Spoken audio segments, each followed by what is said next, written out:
All right, I'm here with Coach Fati. Coach, how's everything been? I mean, we haven't seen you in a while, and you obviously have been working behind the scenes with the boxers, developing them. Do I have to? Yeah, I'll hold it. Yeah, look, we haven't been in action for a while, we've been, had some challenges actually, should I say, coming up against fighters and, coming up against the promoters, and things hasn't always gone our way. But yeah, we've never stopped working, so our preparation has always been going on, hanging in there. It's not always easy, but yeah, we stay ready. I wanted to ask, how do you motivate the boxers in the time of, obviously the postponements, the cancellations? Look, it's a bit difficult, some get feel a bit despondent because and frustrated, because we pitch up, we put our work in, it's planning that needs to go into training sessions, it's sparring that you need to take care of, there's a lot of areas that we need to cover actually in terms of preparation. So yeah, but like I say, we stay ready, so we try and keep it positive, try and make training also as fun as possible, so you don't have to, always feel like it's a punishment, plus you're not fighting, so yeah, the more you pitch up, the more positive I suggest you can stay, and going forward, I think our problems are solved now. Let's talk about your background into boxing. Obviously, you firstly came on as a strength and conditioning trainer and developed into a boxing coach. How much have you learned over the years now of getting in there and doing the pad work with the guys? Yeah, so been about 11 years involved now in boxing, but actively now 2 years. Yeah, 2 years about. Look, getting involved with all the different boxers, different personalities of boxers, and it's always not it's easy. It's not easy. Everyone, you don't feel the same all the time, But what I've learned a lot over the years is that, like, it's also what my saying goes, why did you start? Remember why you started. So I think we have a good camp going on, and now over the past year or 2 years that I'm actively involved with professional boxers,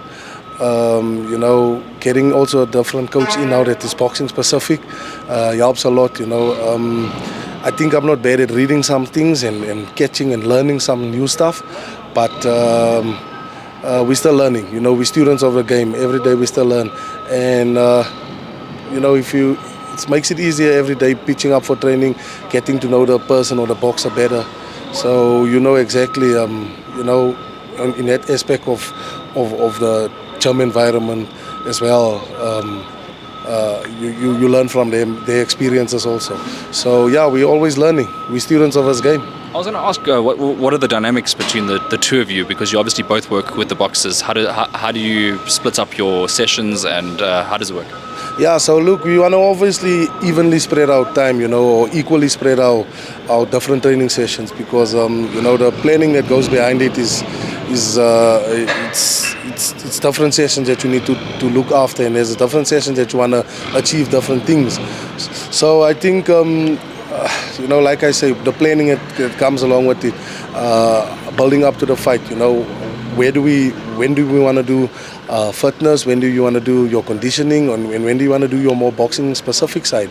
But from the Coach Jack's experience, it makes it a bit much easier to plan sessions also, because now if you know you're going to spend some time on boxing specific training, you'll take care of it. And obviously when it comes to conditioning, these boxers, they have different we have different areas that we also need to cover, but overall it's good. Yeah, working together, brilliant. I think every team needs a conditioning coach and obviously a boxing coach, yeah, so you can know the strengths and the weaknesses of the boxers as well, and obviously discuss it with your boxing coach. Yes. I know that you guys really have do really have a big team, and you obviously want to develop a whole bunch of boxers, but focus on Simangile Hadebe. She's the closest to achieving something massive for your gym and bringing something really big to your stable. How has she been looking, in your opinion?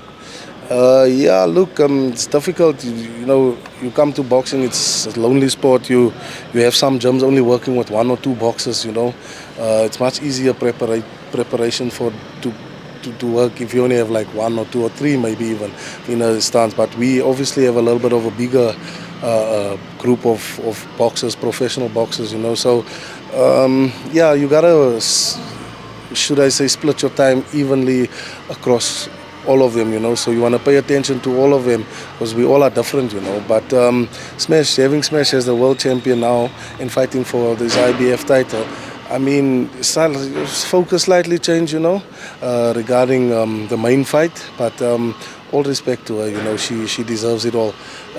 She's been working for it, she's been patient enough, so yeah, we back her, we behind her all the way. Behind her all the way. Coach, just lastly, I'll leave it to you just to send any thank yous, any shout outs to anybody. Look, I just want to say thank you to all the sponsors, that's actually actively now helping and being there for all these boxers, and also the promoter, Fantastic 2 Promotions, that actually made it possible now for us to fight, and also by the year of the promoters, or these future plans is to have us fighting under his card most of the time, so give you a better sense of relief. But yeah, we want to just say thank you to these boxers for pitching up also. It's not easy always, circumstances, conditions and all of it, but yeah, and then praise to God, yes, he's always looking out for us. And then yeah, thank you to BSA for another opportunity, so we can fight again, so we can actually see if what we've been working on and preparing for is we need to put it to test now, and yeah, we're happy for that. All right. Thanks. All right, we'll see you very, very soon. Thank you.